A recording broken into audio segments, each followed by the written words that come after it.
안녕하세요. 승리한 항상 가정 여러분, 오늘은 누가복음 8장 1절에서 21절까지의 말씀입니다. 누가복음의 26번째 강좌로 하나님 나라의 일꾼, 씨 뿌리는 비유에 관한 말씀입니다. 승리한 삶은 말씀 중심 예배 중심의 성경 전문 교사를 양성하기 위해서 만들어진 성경 공부 교재입니다. 승리한 삶은 2017년 2월 누가복음 7장에서 11장까지의 말씀을 함께 묵상하고 있습니다.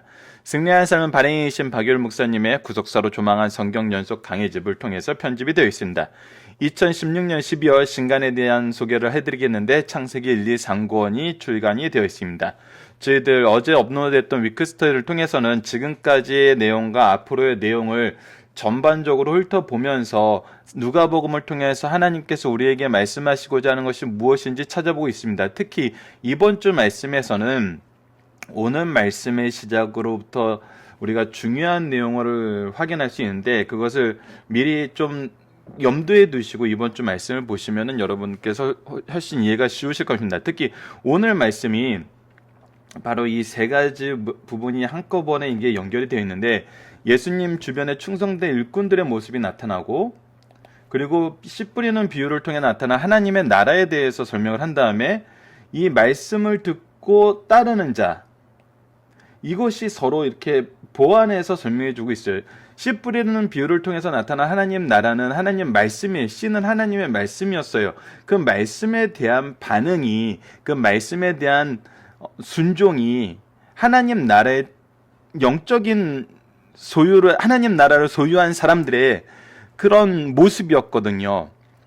근데 이러한 것이, 이러한 반응이 지금 누구를 통해서 확인이 되었냐면, 이 앞부분에 소개되었던 백부장을 통해서 우리가 이미 한번 본 적이 있었어요. 이 백부장의 특징은 뭐였죠? 세 가지 특징으로 우리가 정리를 했었는데, 첫 번째는 말씀에 순종을 했었고, 그래서 이 사람이 유대 지역으로 와서 유대인들과 교제를 어디로 했냐면 회당 중심으로 했어요. 회당 중심으로 했다는 것은 바로 말씀의 교제를 이어나갔다는 거예요. 그리고 말씀을 통해서 예수님이 누군지 확신했기 때문에 그 예수님에게 사람을 보낸 거였거든요. 그래서 그가 보내는 모습이 철저하게 예수님을 성경적으로 믿고 알고 믿는 그 모습으로 지위를 특정하잖아요. 단순히 누군가 병을 고칠 수 있는 사람이 아니라 창조주의 능력을 가진 분으로서, 모든 것의 주권자로서 고백을 하는 것이 친구들을 보내서 전달한 말 속에서 나타나거든요. 그래서 말씀에 순종했었고, 두 번째는 사명에 순종했었어요. 이 사람이 로마 군인으로 이 로마 지역을, 가버나움 지역을 다스리러 왔지만 그것이 자기에게 주어진 사명이 아니라 이 땅으로 자기를 보내신 하나님의 사명에 순종하는 삶을 살았다는 거예요. 마지막으로는 능력에 순종하는 삶을 살았어요. 하나님의 능력에 전적으로 순종하는 것. 그래서 이 사람의 모습은 무엇이냐면 천국 백성의 모습이었어요. 자, 이 천국 백성의 모습은 뭐였어요? 바로 순종이었어요. 말씀의 순종, 사명의 순종, 능력의 순종. 자, 이 순종하는 여부에 의해서 하나님 나라의 백성이 된다는 게 바로 오늘 말씀이에요. 자, 그런데 우리가 이번 주 한 주 말씀을 볼 때 월요일 말씀을 이렇게 딱 잘라서 순종하지 않는 자들을 비난하는 말씀으로 보시면 안 돼요. 자, 예수님께서는 지금 계속적으로 천국복음을 전하세요. 구속의 사역을 완성하시고 나서도 제자들을 통해서 이 천국복음을 전하라고 가르쳐주고 계세요. 이 말씀에 대한 반응이, 말씀에 대한 순종이 천국 백성임을 증명해 주는 건 맞아요. 하지만 말씀에 대해서 거부한다고 해서 그걸로 끝내질 않으세요. 어떻게 하시냐면 이들이 예수 그리스도를 받아들일 수 있도록 이런 말씀에 대한 순종과 거부의 사례를 말씀해 놓고 이것을 기준으로 평가하고 끝내는 것이 아니라 거부하는 자들을 다시 말씀의 순종으로 이끌기 위한 예수님의 일하심이 드러난다는 겁니다. 그것이 지금 8장 나머지 부분과 9장에서 나타나는 모습이라는 거예요. 이것이 이제 어제 우리가 위크스터디를 통해서 잠깐 살펴봤던 것이고, 오늘 분명히 그 명확한 기준이 나오고 난 다음에 우리가 8장과 9장까지의 말씀을 통해서 이것을 5부분으로 우리가 나눠서 예수님이 이렇게 거절하는 자들을 어떻게 다시 이끌고 계시는지, 어떻게 다시 믿게 하시는지 그것을 봐야 된다는 거예요. 예수님을 어떻게 받아들이게 하는지. 받아들이게 한다는 건 뭐예요? 믿게 하는지. 믿게 한다는 건 뭐예요? 믿음에 순종하게 하는지. 이것을 봐야 된다는 거예요. 그렇다면 이것을 통해서 우리가 무엇을 할 수 있어요? 세상 사람들이 예수님을 거부할 때, 세상 사람들이 말씀을 거부할 때 우리는 어떠한 방법을 통해서 그들을 믿게 할 수 있어요? 예수님과 동일한 방법을 통해서 할 수 있어요. 그렇지만 전제가 있어요. 예수님이 지금 보여주신 것은 신적 능력이에요. 우리가 이런 것이 있어요, 없어요? 예. 우리에게 이러한 능력이 없어요. 그렇다면 우리는 무엇을 해야 될까요? 바로 이러한 일을 행하신 예수님의 능력을 전하면 된다는 거예요. 그래서 우리가 예수님을 전하는 사람이 된다는 거예요. 그리고 나서 우리가 무엇을 확인하게 돼요? 예수님께서 주신 능력을 우리가 확인하게 돼요. 우리가 사도행전부터, 사도행전부터 아닙니다. 이 누가복음 말씀에서부터 제자들에게 어떤 능력을 주셨는지 분명히 드러나요. 하지만 이것이 무엇을 하는 거예요? 무엇을 하는 거예요? 예수님을 전하는 거예요. 예수님을 전하는 거예요. 결국 우리가 이것을 통해서 보는 것은 우리가 어떤 능력을 받는데 포커스를 둬야 되는 것이 아니라 예수님을 어떻게 전하느냐에 포커스를 둬야 돼요. 예수님이 자신을 어떻게 소개했냐가 바로 우리가 예수님을 어떻게 소개해야 되는가와 일치해야 된다는 거예요. 이 부분에 대한 우리가 명백한 성경적인 기준, 특히 누가복음을 볼 때 이 누가복음에서 가르치는 이 기준이 우리가 분명히 체크하고 기억해야 된다는 것입니다. 그래서 이 말씀에 대한 오늘의 말씀의 내용을 우리가 누군가를 시험하기 위한 기준으로 쓰고 누군가를 평가하기 위한 기준으로 쓰는 것이 아니라 이러한 일이 있고 이러한 말씀을 우리에게는 이해하게 하시는 이유가 뭐냐면 바로 그 이후에 예수님께서 하신 이 일을 하게 하시기 위해서 우리에게 이 비밀을 가르쳐주고 우리에게 이 믿음의 은혜를 먼저 허락해주고 우리에게 능력을 허락해 줬다는 것을 우리가 알아야 된다는 거예요. 그것이 뭐예요? 바로 바른 목적이 세워져야 된다는 겁니다. 이것이 리더들에게 가장 필요한 부분이라는 겁니다.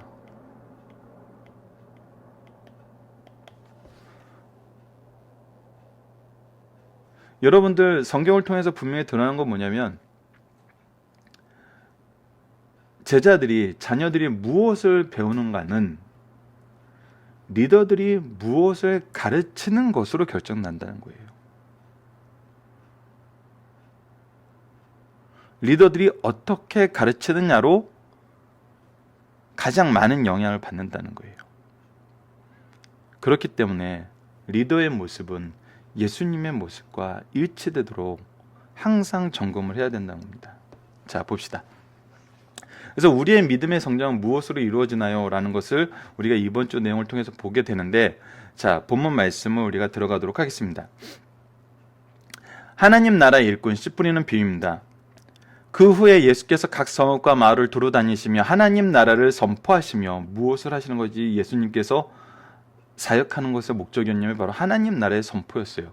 그 복음을 전할 수 어떻게 해야지 하나님 나라의 백성이 될 수 있는가를 이미 앞부분에 계속 보여주세요. 누가복음에서 굉장히 재밌는 것은 누가복음을 나눠놓은 우리 믿음의 선조들도 참 하나님의 인도하심을 받아서 정말 재밌어요. 이 첫 번째 구절이 항상 이 전체 말씀을 받아줘요. 앞에 말씀에 얘기했던 것이 무엇인지 우리가 기억하고 이 말씀을 보게 만들어요. 그래서 예수님이 그동안 하나님 나라의 선포를 그 복음의 내용을 어떻게 누구와 함께 하셨는지를 한 줄로 요약함으로써 무엇을 기억하게 하냐면 이 전에 있던 말씀의 내용을 기억하고 이 말씀에 들어오게 해요. 그러니까 앞부분의 말씀이 이게 중단된 거나 단절된 것이 아니에요. 누가복음엔 이런 특징이 더욱더 강하게 나타나는 거예요. 그래서 우리가 항상 앞부분의 말씀을 기억하셔야 돼요. 그래서 위크 스터디가 바로 그러한 내용을 정리해서 여러분들에게 다시 한번 소개하고 있기 때문에 여러분들의 위크 스터디의 내용도 다시 한번 잘 반복하시면서 이 내용을 앞부분 성경 말씀을 계속 읽으시면서 접근하시는 게 좋을 것 같습니다. 좋습니다. 좋을 것 같은 게 아니라 반드시 그렇게 하셔야 돼요. 안 그러면은 이것에 대한 해석을 방향이 다르게 접근할 수 있어요. 그럴 때 좀 문제가 생기는 거거든요. 자, 또한 악교를 쫓아낸 신과 병 고침을 받은 어떤 여자 곧 7귀신 나간 자 막달라인이라는 마리아와 헤롯의 청주의 구사의 아내 요한나와 수산나와 다른 여러 여자가 함께하여 자기들의 소유로 그들을 섬겼더라. 무엇이었냐면 은혜를 받은 자가, 즉 은혜 안에 있는 자가, 즉 하나님 나라의 백성된 자가, 즉 어떤 제자된 자가 무슨 일에 동참하냐는 거예요. 무슨 일에? 예수님을 섬기는 일에 동참했다는 거예요. 이것은 무엇에 동참했다는 거예요? 하늘나라의 복음 선포에 동참했다는 거예요. 각 동네 사람들이 예수께 나와 큰 무리를 이루니 예수께서 비유로 말씀하실 때, 이때 다시 한번 비유로 말씀하세요. 다시 한번 이 천국 백성의 모습에 대해서 다시 얘기를 하세요. 씨 뿌리는 자가 그 씨를 뿌리러 나가서 뿌렸을 때 더러는 길가에, 우리 이미 잘 알고 있지만 다시 한번 체크해요. 길가에 떨어지며 밟혀며 공중에 새들이 먹어버렸고, 더러는 바위 위에 떨어지며 싹이 났다가 습기가 없으므로 말랐고, 더러는 가시떨기 속에 떨어지며 가시가 나서 함께 자라 기운이 막았고, 더러는 좋은 땅에 떨어지며 나서 100배의 결실을 하였느니라. 이 말씀하시고 외치시되 들을 귀 있는 자는 들을지어다. 자, 제자들이 이 비유의 뜻을 물으니 이 네 가지 길가에 있는 떨어진 씨앗에 대한 비유의 뜻을 물으니 하나님 나라의 비밀을 아는 것이 너희에게는 허락되었으나 다른 사람들에게 비유로 하니 이는 그들은 보아도 보지 못하고 들어도 깨닫지 못하게 하려 함이니라. 이것은 무엇이냐면, 비유로 말씀하시는 건 항상 두 가지 효과를 우리에게 줘요. 첫 번째는 이 말씀을 잘 기억하게 만들어요. 비유는 그런 능력이 있어요. 그래서 우리로 하여금 이 말씀을 더 잘 이해하고 더 계승하게 만들어요. 반대로 어떤 사람, 우리가 이미 앞부분에도 살펴봤다시피 어떤 사람은 세례 요한의 회개를 경험한 사람, 이건 하나님의 은혜라 그러고, 회개를 경험하지 못한 사람은 비난하고 거부하고 핍박하는 데까지 이르는 걸 봤잖아요. 그래서 오히려 거부하는 자들은 이 비유의 내용을 더 이해하기 힘들게 만들어요. 그래서 이 말씀에 대한 것이 공개된 비밀이 되어버리는 거예요. 그러니까 우리에게 은혜를 주시는 하나님의 방법을 우리가 잘 이해를 해야 돼요. 이것을 잘 이해를 한다는 것은 무엇이냐면, 먼저 우리가 그들에게 무엇을 전해야 될지, 어떻게 전해야 될지, 어떻게 소망 중에 인내를 가지고 있고, 어떻게 사랑의 수고를 할 수 있고, 어떻게 믿음의 역사를 볼 수 있는지 영적인 바른 시각과 통찰력을 준다는 거예요. 이것은 우리를 재판관으로 만들기 위해서 주신 말씀이 아니에요. 영적인 통찰력을 가지고 이들을 계속적으로 이끌라고 주신 말씀이라는 거예요. 그래서 이 말씀을 잘못 활용하면 안 돼요. 지금까지 예수님이 보여주신 말씀을 보면은 재판관의 모습으로서 천국 백성의 사람들을 채로 걸러내기 위해서 오신 것이 아니에요. 천국 백성의 백성으로 초대하기 위해서 오셨고, 이 초대에 더 많은 사람들을 동참하게 하기 위해서 일하고 계세요. 그리고 우리에게 이 일을 맡기셨거든요. 근데 우리는 이것을 재판하는 도구로 쓰면 안 되는 거예요. 그렇기 때문에 더욱더 잘 포커스를 두고 이해를 하는 거거든요. 자, 이 비유는 이러하니 씨는 하나님의 말씀이요. 자, 이 씨가 하나님의 말씀인데, 이 씨가 하나님의 말씀으로서 우리의 마음속에 자리 잡지 못하는 이유들에 대해서, 요소들에 대해서 설명을 하고 있어요. 길가에 있다는 것은 말씀을 듣는 자니 이에 마귀가 가서 그들의 믿음을 믿어 구원을 얻지 못하게 하려고 말씀을 그에게서 빼앗는 자요. 첫 번째 경우가 무엇이냐면, 가장 심한 경우에, 가장 우리가 견딜 수 없는 경우고, 우리가 어떻게 할 수 없는 경우에요. 그거는 사탄의 능력이 지금까지 우리를 올가매고 있었거든요. 그래서 그들이 우리의 마음속에서 이 하나님의 말씀을 아예 앗아가 버려, 받아들이지 못하게 하고, 그 뿌려진 것이 뿌려지는 순간 바로 가져가 버린다는 거예요. 자, 두 번째는 바위에 있다는 것은 말씀을 듣기를 기쁨으로 받으나 뿌리가 없어 잠깐 믿다가 시련을 당할 때 배반하는 자요. 예, 내가 하나님 말씀을 들을 때는 내가 기쁘고 내가 즐거우니까 받아들였지, 이것 때문에 내가 괴롭고 내가 잘못된다면 이것에 대해서는 언제든지 버릴 수 있다는 거예요. 즉 누구의 기준이 먼저 된 거야? 나의 기준이 먼저 된 거예요. 자, 가시떨기에 떨어졌다는 것은 말씀을 들은 자이나 지내는 중 이생의 염려와 재물의 행악과 기운에 맡겨 온전한 결실을 못 맺는 자요. 자, 여기서 이제 결론적으로 이 세 가지 내용에 대한 결론이 나와요. 결국 이 세 가지는 뭐냐면 결실하지 못하는 거예요. 결실하지 못하는 거. 결실하지 못하는 이유는 뭐냐면 결국은 내가 하나님 앞에 온전히 무릎 꿇지 못한 것이 가장 큰 원인이란 거예요. 자, 지금 무엇이 이 말씀을 막는 것이 되고 있나요? 무엇이?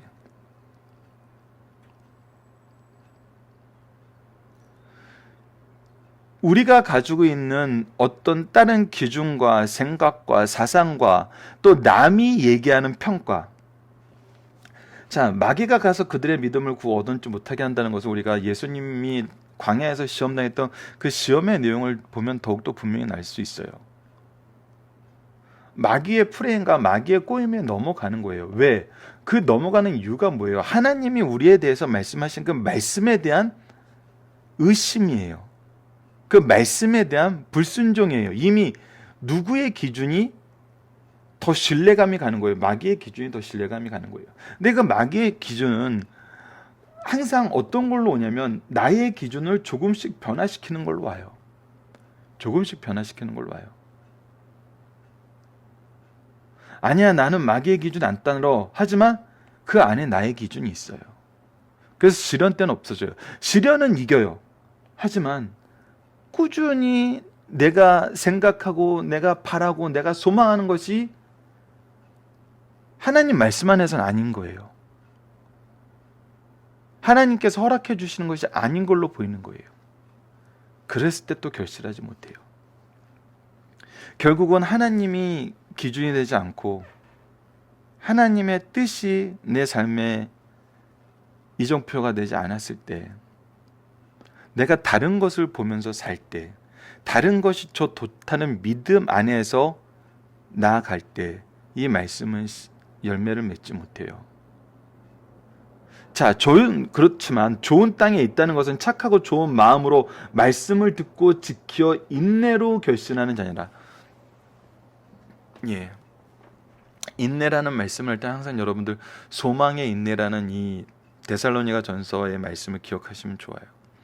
인내는, 말씀은 우리에게 하나님이 언약을 주고 이 언약은 필연적으로 우리에게 소망을 주며 이 소망은 인내로서 결실하게 된다는 거예요.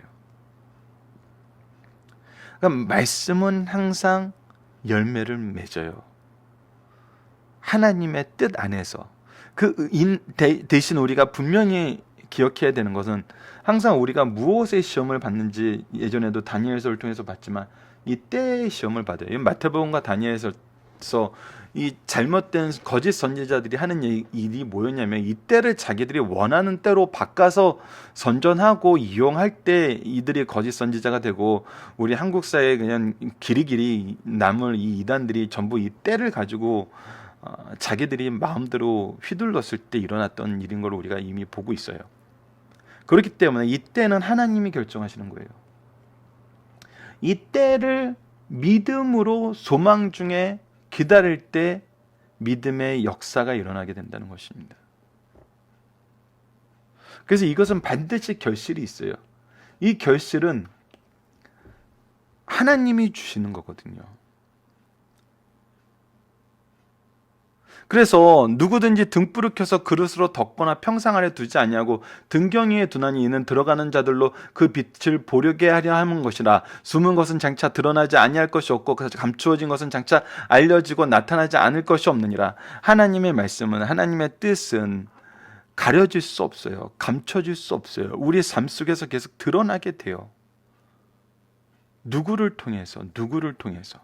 그것을 이제 우리가 앞으로 확인하는 내용이거든요. 그러므로 너희가 어떻게 들을까 스스로 상가하라. 누구든지 있는 자는 받겠고 없는 자는 그 있는 줄로 아는 것까지도 뺏기리라 하시니라.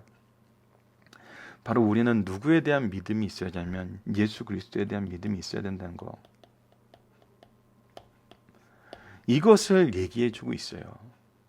이 누가복음 이 8장 앞 뒤의 말씀을 통해서 계속 소개되고 있는 분은 누구냐면 예수님이에요. 예수님이 누구신가고 예수님을 통해서 하나님이 이루시고자 하시는 것이 무엇이냐는 거예요. 대속이에요. 우리를 하나님 나라의 백성 삼는 거예요. 하지만 이것에 대해서 거절하는 사람이 있고 이것을 핍박하는 사람들이 있고 이것을 잘못 이용하는 사람도 있어요. 그들을 향한 하나님의 뜻이 무엇이냐는 거예요. 자, 그들을 향한 하나님의 뜻을 아이러니하게도 19절에서 21절에 보여주고 있습니다. 가족에 대한 모습으로 예수의 어머니와 그 동생이 왔으나 무리로 인하여 가까이 하지 못하니 어떤 이가 알리되 당신의 어머니와 동생들이 당신을 보려고 밖에 서 있나이다. 예수께서 대답하시되 내 어머니와 내 동생들은 곧 하나님의 말씀을 듣고 행하는 이 사람들이니라 하시니라. 예. 우리가 어떤 공동체이고 하나님 나라의 백성들은 어떤 공동체인지를 분명히 선언해 주는데 그것이 하나님의 말씀을 듣고 행하는 것이고 이것이 무엇보다도 강하다는 거예요. 우리 육체적인 관계인 가족보다도 더 강한 연대를 준다는 거예요. 무엇으로?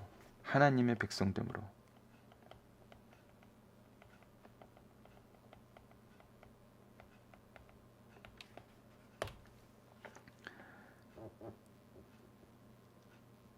이것이 얼마나 놀라운 것임을 우리는 알고 있어요. 한 가족이라도 그냥 일반적으로 평안한 가정과 하나님 나라의 백성됨으로 하나 된 가정은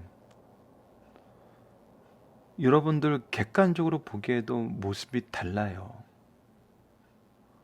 모든 것이 달라요. 이것은 교회에서 신앙생활 오래 하신 분들이라면 다 느끼실 거예요. 예전에는 참 목사님들, 장로님들 가정이 이런 좋은 예를 보여주는 가정들이 굉장히 많았어요.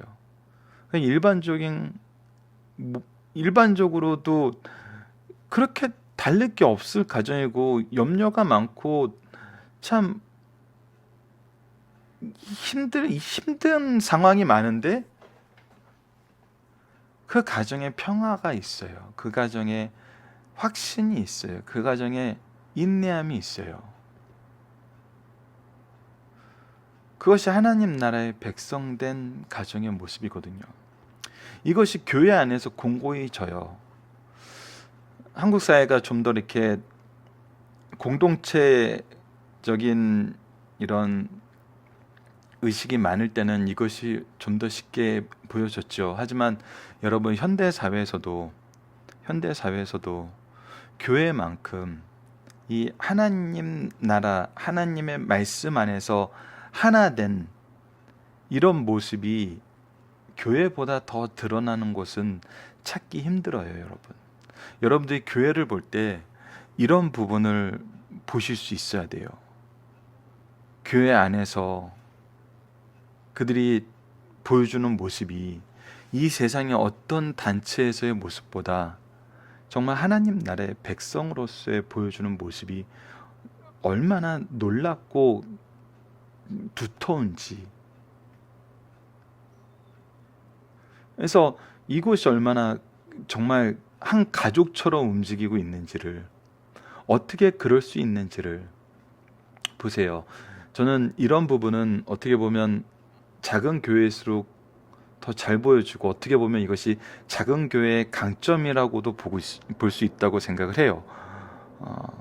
근데 우리가 현대 이제 모든 면이 이제 메가처치에게 포커스가 맞춰지고 메가처치가 되는 것이 어떻게 보면은 어떤 목표화 되는 경향이 없잖아 있기 때문에 우리가 이 부분을 좀 이렇게 자세히 보지 못하는 경향이 있는데, 여러분들 하지만 보세요. 이 교회가 가족됨의 모습을 얼마나 이 사회 안에서 정말 능력 있게 보여주고 있는지, 이 부분은 참 우리 인생의 가장 큰 하나님의 축복 중에 하나가 아닌가 생각을 합니다. 우리가 성도로서 한 가족된 거. 자, 본문 묵상하기를 보도록 하겠습니다.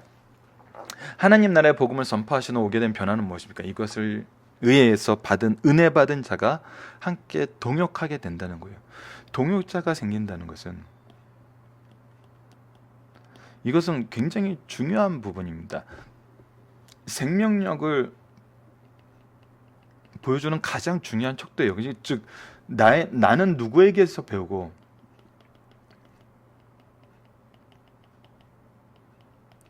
누구를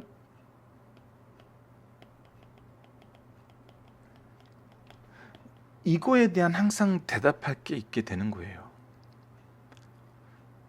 이것은 정말 이 생명력의 가장 중요한 척도거든요. 자, 두 번째, 씨는 무엇을 의미하나요? 이거는 하나님의 말씀이라고 얘기를 해주셨어요.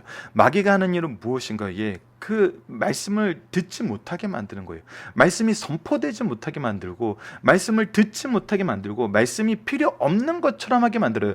여러분, 정말 말씀은 듣는 자에게 하나님의 은혜가 전달되는 너무나 중요한 통로예요. 마귀가 가장 하고 싶은 게 뭐냐면 이 말씀을 점점 멀어지게 하는 거라는 거예요. 이것은 우리가 분명히 기억하고 있어야 돼요. 그렇기 때문에 이 말씀을 줄이려는 어떤 것도 우리가 그냥 사회적인 거야, 아니면 요즘 추세인 거야, 요즘 그런 식으로 받아들이면 안 돼요. 이것은 우리가 분명하게 대항을 해야 되는 부분이라고 합니다. 복음이 뿌리를 내리지 못하고 자라지 못하는 이유는 무엇입니까? 결국은 나의 기준으로 가는 거거든요. 좋은 땅이란 무엇인가요? 좋은 마음으로 말씀을 듣고 지켜 인내의 결실을 맺는 거예요. 하나님의 기준이, 하나님의 말씀의 기준이 내 삶의 기준이 되고, 이것을 믿음으로 소망의 인내 속에서 역사를 이루고 그 결실을 맺게 되는 거라는 거죠. 이 말씀을 주신 이유는 무엇인가요? 이것이 허락된 자에게는 더욱더 능력 있게 이해되고 계승되게 하는 것이고, 허락받지 않는 자들에게는 더욱더 깨닫지 못하게 하시려는 하나님의 장치가 있다는 겁니다. 마태복음적인 관점에서는 무엇이냐면, 마태복음에서는 이 비유의 말씀이 있을 때가 언제였냐면, 여러분 우리가 이미 마태복음 작년에 볼 때 확인했지만, 예수님의 말씀에 대해서 끊임없이 비난을 하고 트집을 잡으려는 자들이 있었어요. 그러니까 논쟁을 하길 원해요. 논쟁거리를 찾아서 공격을 하려는 거예요. 그러니까 맥락을 보지 못하고 하나님 말씀을 듣는데 포커스가 드는 것이 아니라, 예수님이 말씀을 계속 전하지 못하게 만들고 예수님으로부터 이렇게 사람들을 멀어지게 만드는 거예요.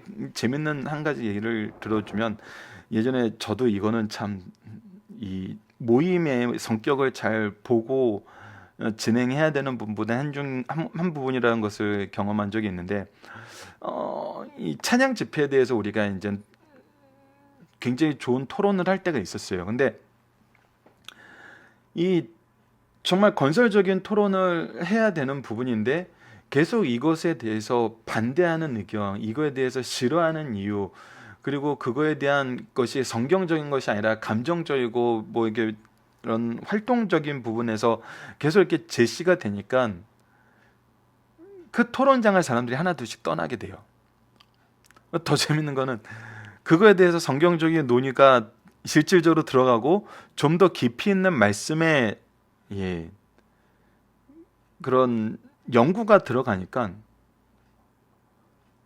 이것을 소화할 수 있는 사람의 수가 굉장히 한정적이어져 버리는 거예요. 그러니까 이것이 정말 말씀을 이제 막 듣고 말씀 안으로 들어오고자 하는 사람들에게 이런 비난을 위한 어떤 시도는 굉장히 그들로 하여금 그 자리에서 말씀이 선포되는 것을 막게 되는 것을 봤어요. 그래서 비유의 말씀이 시작되는 거거든요. 그래서 이 비유의 말씀을 이해하지 못한 사람은 이해를 해야지 뭔가 트집을 잡죠. 하지만 예수님이 하나님이 보내신 메시지를 믿고 예수님이 주시는 이 하늘나라의 복음에 대해서 이해하게 되고 더 잘 기억하게 되고 더 잘 전할 수 있는 그런 것이 이 비유의 말씀이 되었다는 거죠. 그래서 우리가 이것을 통해서 또 무엇을 깨달을 수 있냐면, 정말 우리가 어떤 장소에서 어떤 방식으로 복음을 선포해야 되는지는 우리 예수님이 하셨던 설교들을 통해서도 우리가 충분히 연구가 가능해요. 그래서 우리가 언제 어떤 말씀을 전해야 되는지, 이 말씀의 리더라면은 이런 부분에 대해서도 우리가 충분히 좀 훈련을 하는 시간을 가져야 될 것입니다. 자, 중심사상을 보도록 하겠습니다. 예수께서 허다한 무리를 돌봐주신 후 산상 보훈으로 알려진 설교를 하셨다. 주님은 자신에 대한 확고한 믿음, 곧 행위에 의해 자체된 참된 특성을 입증할 믿음을 요구하셨다. 이러한 믿음은 예수께서 사경에 있는 백부장의 종을 고쳐줄 때 백부장에 의해 실증됐어요. 아까 얘기했다시피 세 가지 순종, 말씀에 대한 순종, 사명에 대한 순종, 능력에 대한 순종이 분명히 있었어요. 이것은 무엇을 통해서 알게 되었냐면 예수 그리스도를 말씀을 통해서 깨닫고 믿고 인정한 거였거든요. 뿐만 아니라 나인성 과부의 아들은 이미 죽었지만 주께서 그녀를 불쌍히 여겨 살려주셨다. 이 외에도 주께서는 자신의 사랑과 능력을 보여주시는 많은 이적을 행하셨어요. 이런 상황에서 백성들은 예수님이 행하심을 보고 우리 가운데 하나님이 함께 하셔 큰 선지자가 일어났다고 기뻐했어요. 하지만 바리새인 시몬은 백성들의 반성이 사실인가를 확인하기 위해서 예수를 식사에 초청했어요. 그곳에서 주님은 죄 많은 여자의 호의를 받아들이게 돼요. 시몬은 죄 많은 여인의 호의를 받아들이는 것을 보고 예수가 선지자가 아니라는 증거로 여겼어요. 그러나 예수님은 그의 생각을 아시고 독선적인 시몬에게 탕감의 비유를 말씀하심으로써 그를 책망하시면서 하나님께서 하셔야 되고 예수님을 통해서 이루시려는 일이 무엇인지를 하나님의 마음, 하나님의 정신, 하나님의 기준을 다시금 세워주고 있고 계속 그 기준으로 바뀌길 원하는 가르침을 계속 주고 계시는 거거든요. 예수님께서는 계속 각촌을 두루 다니시면서 하나님 나라를 선포하셨어요. 그때 각종 귀신 들린 자, 병자들을 고침을 받았으며 특히 여인들 중 헌신적인 사람들이 있었어요. 그리고 비유의 말씀을 시작합니다. 수학 박사는 학위를 받은 사람들이 유치원에서 산수를 가르칠 때 유치원 교사보다 더 잘 가르친다고 할 수 없어요. 이 얘기는 뭐예요? 아무리 내가 공부를 잘하고 아무리 많이 배웠어도 내가 이것을 가장 잘 가르치는 사람이 될 수 없거든요. 특히 막 이렇게 학년의 차이가 많이 나는 대학원생들을 가르치기에 적합한 사람이 유치원생들을 가르치기에 적합하다고 볼 수는 없거든요. 유치원 교사는 자기 입장에서 보다 아이들의 입장에서 가르쳐야 하기 때문이에요. 만일 주님께서 영적 진리를 적나라하게 그대로 말씀하셨더라면 청중들의 기억에 감명적으로 남아있는 말씀은 없거나 극소량의 불가했을 것이에요. 그러나 주께서는 실물을 보듯이 생생하게 그리고 간단 명료하면서도 흥미로운 이야기로 진리를 가르치셨어요. 그러므로 듣는 사람이 관심을 가지게 될 때 호기심으로 질문까지 하게 되었어요. 동시에 진리가 그들의 마음에 들어가 자리를 잡게 되었던 것이에요. 주께서는 이렇게 하신 방법 중 하나가 바로 비유예요. 여러분, 마태복음과 누가복음을 통해서 우리가 예수님이 말씀하시는 것을 통해서 예수님에 대해서 바로 이해하고 천국복음에 대해서 바로 이해했을 때 우리가 정말 로마서나 히브리서를 통해서 살펴봤던 그 예수 그리스도에 대한 놀라운 복음의 능력을 우리가 더욱더 잘 이해하고 더욱더 잘 가르칠 수 있게 되는 거거든요. 그래서 우리가 이렇게 말씀이 완성된 시대에 살기 때문에 은혜 속에 살게 되고 우리의 은혜의 시대의 하나님 나라의 백성이라고 불릴 수 있는 겁니다. 씨 뿌리는 비유를 통해서 주님께서 비유로 말씀하시는 이유를 분명히 말씀하셨어요. 하나님 나라의 비밀을 아는 사람은 제한적이에요. 그러므로 비유를 통해서 하나님 나라의 비밀을 허락된 자들에게 쉽게 깨우쳐 더욱 풍성하게 해주세요. 그것이 비유의 능력이었어요. 그러나 다른 한편에 있는 사람에게는 다른 편에 있는 사람, 믿지 않는 사람들에게는 하나님 나라의 비밀을 보아도 보지 못하고 들어도 듣지 못하여 깨닫지 못하게 하려고 비유의 말씀을 하셨어요. 마태복음에서는 천국의 기본적 성격을 가르치려고 씨 뿌리는 비유를 중심으로 여러 가지 비유를 말씀을 하셨고 마가복음에서는 씨 뿌리는 비유가 기본적 비유라고 하셨어요. 씨 뿌리는 비유에서는 사람의 마음을 밭으로 비유하고 길가, 바위, 가시떨기, 좋은 땅으로 구분하였어요. 그리고 시제는 하나님의 말씀이에요. 계속해서 주님께서 비유로 말씀하시는데 말씀을 받고 바로 실천하는 사람의 행위를 빛으로 비유하여 설명하셨어요. 그리스도인들은 누구나 다 그리스도인들은 그리스도를 증거하도록 부르심을 받은 사람이에요. 그들은 자신의 빛을 사람들에게 비춰야 한다. 그러므로 씨 뿌리는 비유가 내적 삶을 가르쳐 주신다면 등불의 비유는 외적인 삶을 가르쳐 주시는 말씀이에요. 자, 이것은 우리가 말씀을 받았을 때 당연히 일어나는 반응에 대해서 얘기하는 것으로 우리가 이해하면 더욱더 쉬워요. 하나님 말씀에 대한 결실은 예수 그리스도를 나타나는 빛으로 드러나게 된다는 거예요. 세상에 예수 그리스도를 비추는 빛이 된다는 거예요. 예수님께서는 각 성과 마을에서 선포한 복음의 핵심은 하나님의 나라예요. 하나님의 나라, 하나님이 세우시고 하나님이 중심이 돼서 다스리시고 하나님의 뜻이 이루어지는 나라예요. 그래서 우리가 주기도문에서 아버지의 뜻이 하늘에서와 같이 땅에서도 이루어지이다라고 얘기하는 것은 지이다라는 이 부분이 무슨 뜻이냐면 바로 나를 통해서 아버지의 뜻을 이루어 주시옵소서라는 뜻이에요. 즉 하나님 나라의 뜻을 이루는데 나를 써 주시옵소서. 그것이 무엇이에요? 하나님 나라의 백성들의 특징이라는 거예요. 이 나라는 하나님의 능력의 나라요, 의로운 나라요, 복된 나라이며 하나님께서 우리의 아버지가 되신 나라라는 거예요. 주님은 하나님 나라를 선포하시며 그 나라를 이루어 가셨어요.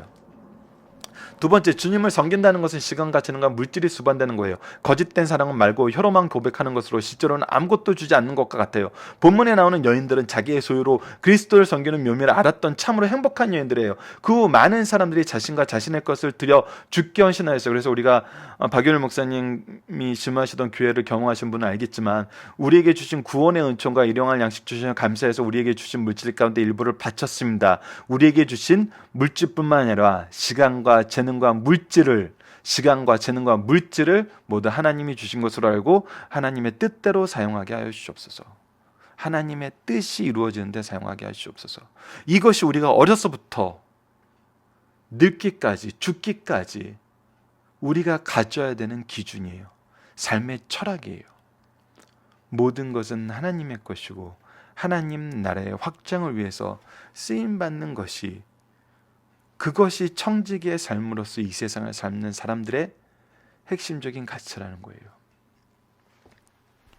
네 가지 밭은 말씀을 듣는 사람들의 마음의 밭을 의미한다. 그러므로 이 말씀을 대할 때 이것을 나에 관한 말씀으로 받아들여야 돼요. 누군가를 심판하기 위한 말씀을 받아들이는 것이 아니에요. 나에 관한 말씀을 받는 것이죠. 네 가지의 밭 중 어느 밭이 나의 심령을 잘 묘사하고 있으며 잘 투영하고 있는지를 살펴보고 앞으로는 어떤 자세를 취할 것인가를 잘 배워야 돼요. 앞으로 우리가 보는 말씀은 이렇게 우리의 기준이 좋은 땅의 기준이 안 돼 있는 우리에게 이 좋은 땅의 기준을 받아들일 수 있도록 하시기 위한 가르침의 말씀이라는 것을 기억하고 앞으로 주어지는 말씀을 통해서 우리가 기준이 하나님께로 돌아가도록 이 말씀을 보아야 되고 이 말씀을 그런 관점에서 가르쳐야 되는 거예요. 말씀을 받은 내 밭 중 오직 하나만 옳은 방법이라는 사실 속에서 말씀을 듣는 자에게 책임이 뒤따른다는 사실을 가르쳐주고 있어요. 하나님 나라의 기본적인 성격을 바로 깨닫게 하시는 말씀입니다. 이것을 씨는 하나님의 말씀인 복음을 가르쳐요. 씨를 뿌리는 자는 예수님을 가르치고 뿌리는 권한은 그의 사역자들에게 주셨어요. 가르치면서 사역자는 예수님의 도구로 사용되는 점에서 주의를 하는 것이요, 주님의 지시와 지원을 받고 있다는 사실을 가르쳐주고 있다는 겁니다. 다섯 번째, 주의 뜻을 받드는 사역자들에게 설교 사역의 중요성을 말로 다 없이 기중하다는 거예요. 사역자는 말씀을 증거하는 일에 최선을 다해야 돼요. 여러분들 요즘에 누가 씨를 뿌려요? 요즘에 누가 이렇게 복음의 씨를 먹고 싶어해요? 다른 거 먹여야 돼요?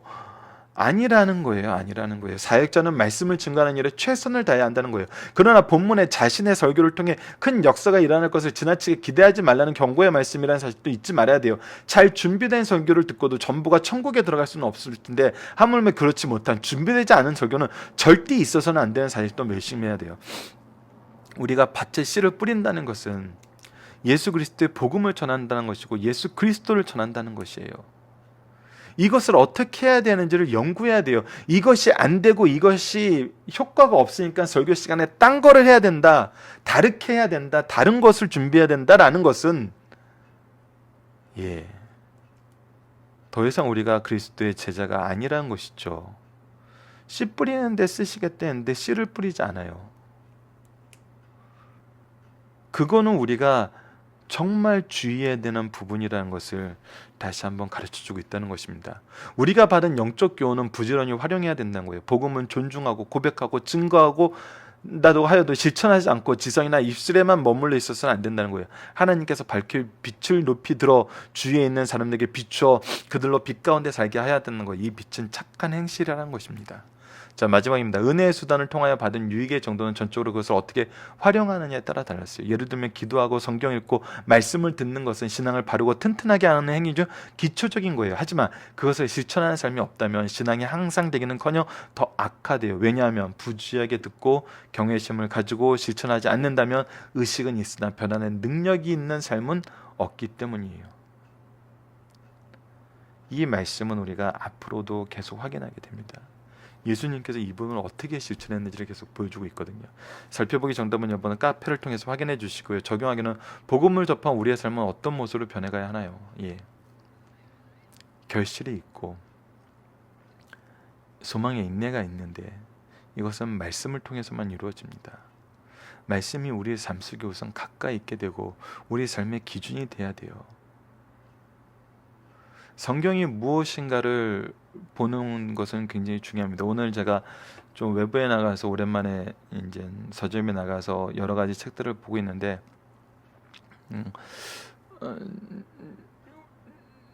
주의를 기울여야 되지만 굉장히 좋은 반응 중에 하나가 뭐냐면 다양한 방면에 전공했던 사람들이 성경에 관해서 연구하고 얘기하기 시작했다는 거예요.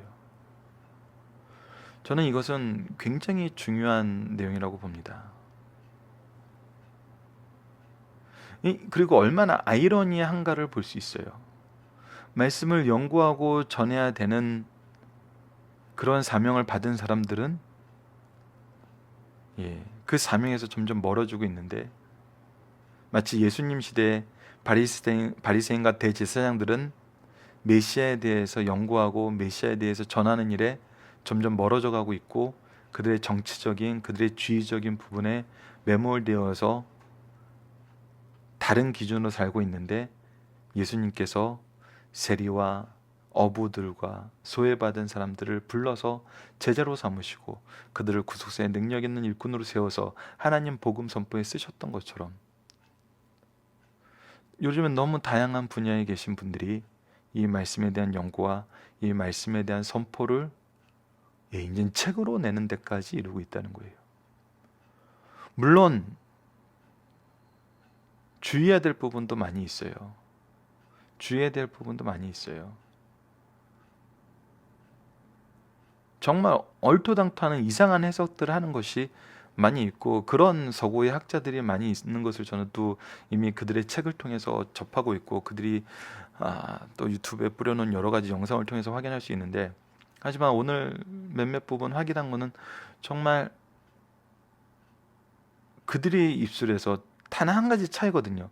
성경은 하나님의 말씀임을 믿고 나는 성경을 통해서 내 전공 지식을 배경으로 성경 말씀을 이해하고 확인하고 전하는 과정을 하고 있다고 고백하는 모습들이었어요. 제가 전체 책 내용을 다 보진 못하고 잠깐 이렇게 목차를 통해서 확인하고 몇 가지 부분을 봤지만 서구 학자들과 다른 부분은 그거였거든요. 이것이 하나님의 말씀인가를 내 기준에서 한번 증명해 보겠다라고 접근하는데 그거는 끝이 없는 의심에서 끝나요. 하나님의 말씀은 학문적으로 증명이 되는 것이 아니고 내가 가지고 있는 기준으로 증명되는 것이 아니거든요. 하나님을 우리가 증명하고 하나님을 경험하는 것은 경험한다는 것이 이제 하나님에 대한 증명의 이제 거의 어떤 쐐기를 박는 어떤 그런 모습인데 그것은 하나님의 기준으로 들어가서 볼 때만이 되는 거거든요. 하나님의 기준으로 들어가야 돼요. 하나님의 기준으로 들어가서 나에게 주신 배경을 통해서 하나님을 소개하고 있는 거거든요. 마치 어떤 모습과도 같나요? 바로 백부장이 고백한 모습과도 같아요. 그가 군대에서 살았던 것이 하나님의 주권적 섭리를 인정하는 데 쓰였잖아요. 나도 누군가를 부리는 사람이다. 내가 부리는 사람이라는 거기 때문에 이것이 군대의 질서이기 때문에 내가 명령하면 내 아랫사람이 듣는 것처럼 이 세상은 하나님의 질서 안에서 하나님이 주권자이기 때문에 하나님이 명령하면 될 것임을 내가 믿습니다. 이것은 군대의 경험이 하나님의 말씀 안에서 하나님을 인정했을 때 얻게 되는 은혜의 풍요로움이거든요. 나의 과거의 모습을 통해서 하나님의 말씀의 풍요로움을 경험하게 하는. 근데 요즘에 이런 분들이 점점 많아지고 있다는 겁니다.